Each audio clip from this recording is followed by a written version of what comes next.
இன்றே டவுன்லோட் செய்து உங்கள் ஃபேவரட் ஷோக்களை என்ஜாய் பண்ணுங்க. ஏதாவது தவறு நடந்து பூமி பூஜை போட முடியாம போயிடுச்சுன்னா என்ன ஆகும்னு நான் யோசனை பண்ணிக்கிட்டே இருக்கேன். என்னங்க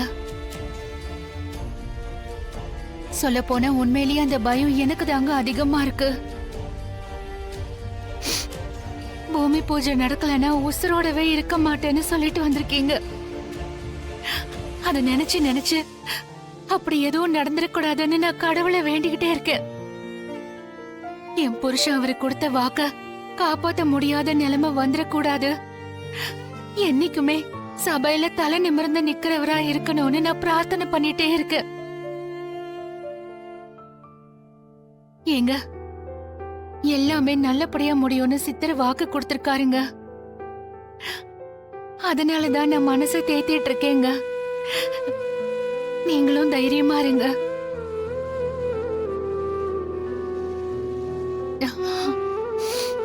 நாளைய பொழுது நல்ல பொழுதா விடியும். நம்பிக்கை வைங்க. எனக்கு ஆறுதல் சொல்லிட்டு நீ கவலைப்பட்டு உன் தூக்கத்தை கெடுத்துக்காத. நீ சொன்ன மாதிரி அந்த ஈஸ்வரன் மேல பாரத்தை போட்டுட்டு நம்ம முயற்சியை தொடர்ந்து பண்ணுவோம். மத்தத அவன் பார்த்துக்கட்டும். நீ முதல்ல தூங்கு.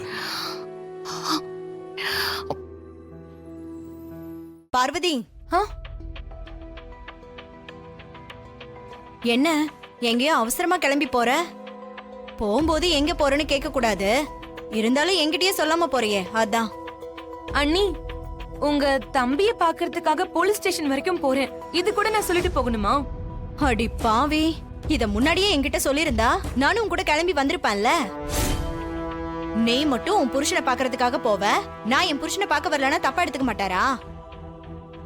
இரு சமையல் ஆயிடுச்சு. ஒரு 1/4 மணி நேரம் பொறுத்துக்கோ, நானும் சமைச்சு முடிச்சிடுறேன். அவங்க 2 பேருக்கும் சேர்த்து சாப்பாடு எடுத்துட்டு போயிடலாம். நீங்க ஆற அமர சமைச்சிட்டு பக்குவமா பார்த்து எடுத்துட்டு வாங்க. நான் முன்னாடி போறேன். பார்வதி, பத்மாவும் வரேன்னு சொல்றாள். உன் கூட அவளையும் கூட்டிட்டு போக வேண்டியதானே? அக்கா, எந்த பிரச்சனையும் இல்லாம அவங்க 2 பேரும் வெளியே வரணும்னு நான் கோயில்ல பூஜை கொடுத்திருக்கேன். நான் கோயிலுக்கு போயிட்டு அங்க போறதுக்கே லேட் ஆயிடும்க்கா. அதனாலதான் நான் முன்னாடி போறேன்னு சொல்லிட்டு இருக்கேன். பூஜைக்கு தானே கொடுத்திருக்க, அப்பனா உன் கூட நானும் கோயிலுக்கு வருவேன்ல. அண்ணி, நீங்க சமைச்சு முடிச்சிட்டு வர லேட் ஆகும். அதுக்குள்ள பூஜையே முடிஞ்சிரும். அதான் நான் முன்னாடியே போறேன், புரிஞ்சுக்கோங்க. நான் கிளம்புறேன்.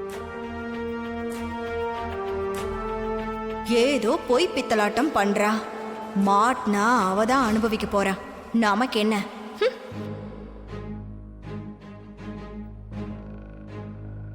பார்வதி கோவிலுக்கும் போகல, போலீஸ் ஸ்டேஷனுக்கும் போகல, வேற எங்கேயோ போறா. அது அவ பதட்டத்திலே தெரியுது. அவளுக்கு தெரியாம அவளை பின்தொடர்ந்து போவோம். அந்த லேண்டு என் பேருக்கு முழுசா வந்ததும் இவங்க மேல போட்டிருக்கிற அந்த கேஸ் வாபஸ் வாங்கிருப்பேன். அதுக்கப்புறம் உன் புருஷன் வெளில வந்துருவான். இதெல்லாம் பிசினஸ்குள்ள இருக்கிற ஒரு சின்ன அரசியல். அதெல்லாம் உனக்கு புரியாது. சரிங்க மேடம், எப்படியோ அவங்க வெளியே வந்துட்டா எனக்கு அதுவே போதும். மேடம், அப்புறம் அந்த பூர்வீக இடத்துடைய தாய் பத்திரம், ஒரிஜினல் பத்திரம், அதுலலாம் மாமாவுடைய கைரேகையும் நான் எடுத்து கொடுத்துட்டா பாக்கி 9 கோடியும் எனக்கே தரேன்னு சொன்னீங்க. அத எப்ப மேடம் தருவீங்க? என்ன பார்வதி, எல்லாத்தையும் முடிச்சு கொடுத்துட்டோம். இவ பணத்தை கொடுக்காம ஓடிட்டா என்ன பண்ணுவேன்னு யோசிக்கிறியா? லேண்டு இந்த ஊர்ல தானே இருக்கு. நான் இங்க தான் பிளாட் போட்டு இங்க தான் பிசினஸ் பண்ணி ஆகணும். நான் எங்கேயும் போக மாட்டேன். கார்த்திகை தீபம் அன்னைக்கு அந்த பூமி பூஜை நடக்காம அந்த நிலம் எனக்கு சொந்தமாகட்டும். அடுத்த நாளே உனக்கான அந்த பணம் உன்னை தேடி வரும். நிஜமாவா மேடம்? சொன்னபடி பணத்தை தந்துருவீங்கல்ல? என்ன பார்வதி, உன்னை ஏமாத்திருவேன் நீ பயப்படுறியா? அப்படிலாம் நான் உன்னை ஏமாத்த மாட்டேன். கண்டிப்பா அந்த 9 கோடி உன்னை தேடி வரும்.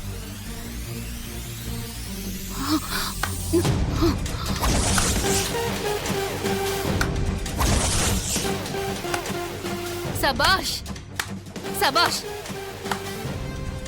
அக்கா அக்காவா? கொடிய கெடுக்க வந்தவளே!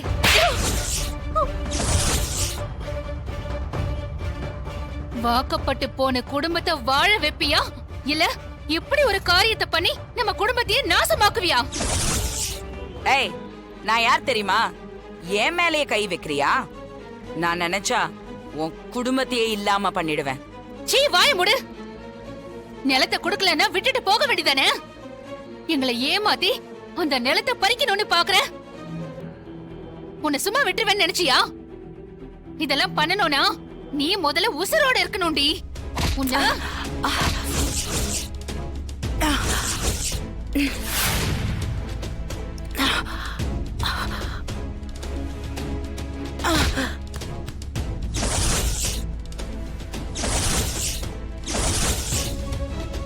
அது எங்க பூர்வீக இடம், அந்த சிவனோட சொத்து. கார்த்திகை திருநாளுக்கு முன்னாடி அந்த பத்திரத்தை நீயே கொண்டு வந்து கொடுக்கணும். அப்படி கொடுக்கல அந்த பரமசிவனே உன்னை கொடுக்க வைப்பாரு. இது நடக்குதா இல்லையான்னு பாரு. போ. முதல்ல எனக்கு சாமி நம்பிக்கை கிடையாது. என்னைக்குமே என்னோட சுய புத்தி சுய முயற்சியில தான் நான் ஜெயிச்சிருக்கேன். இந்த இடத்துலயும் வந்து நிக்கிறேன். ஒரு விஷயத்தை அடையணும்னு நினைச்சேன்னா அதை அடைஞ்சே தீருவேன். உன் புருஷன் பெருசா தர முடியாதுன்னு சொன்னாரு. அந்த இடத்த எனக்கு சொந்தமாக்கி காட்டினேனா இல்லையா? பூமி பூஜை நடக்கலனா உன் புருஷன் உயிரோடவே இருக்க மாட்டேன்னு சொன்னாராமே. உன் புருஷனுக்காக இப்பவே என்னோட ஆழ்ந்த அனுதாபங்கள். யாரு யாருக்கடி அனுதாபம் சொல்றது? என் புருஷனோட வாக்கு தெய்வ வாக்கு. அவர் சொன்னா அது நடந்தே தீரும். நீயே தேடி வந்து அந்த பத்திரத்தை கொடுக்கதான் போற. என்கிட்டயே சவாலா? அதையும் பாத்திரலாம். கொடுப்ப. உன் கூட சேர்ந்து என்னையும் பொய் பித்தலாட்டம் பண்ண சொல்றியா? அதெல்லாம் எனக்கு சுட்டு போட்டாலும் வராது. புகுந்த வீட்டுக்கு ரெண்டகம் பண்ணுவாளா? அதெல்லாம் தெரிஞ்சுக்கிட்டு நான் வாயை மூடிட்டு போகணுமா? ஐயோ தாய், என்னால முடியாது. வாணி அக்கா, என் வீட்டுக்காரருக்கு மட்டும் தெரிஞ்சா என் கூட வாழவே மாட்டாரு. அவர் என்ன வெட்டி போட்டுருவாருக்கா. வேண்டாக்கா, சொல்லாதீங்கக்கா. எந்திரி, எந்திரி. இத பாருடி, தன்னை திருத்திக்கணும்னு நினைக்கிறவங்க தப்ப ஒத்துப்பாங்க. ஆனா நீ பொய் சொல்லி தப்பிக்கணும்னு தானே நினைக்கிற. இப்ப உன்னோட சேர்ந்து என்னையும் பொய் சொல்ற. ஐயோ அக்கா, நீங்க சொன்னீங்கன்னா அப்படியே வாழ்க்கையே பறி போயிடும்க்கா. போகட்டும்ங்கற. போகட்டும். இப்படி ஒரு கேவலமான வாழ்க்கைய வாழறதுக்கு செத்து போயிடலாம் பார்வதி.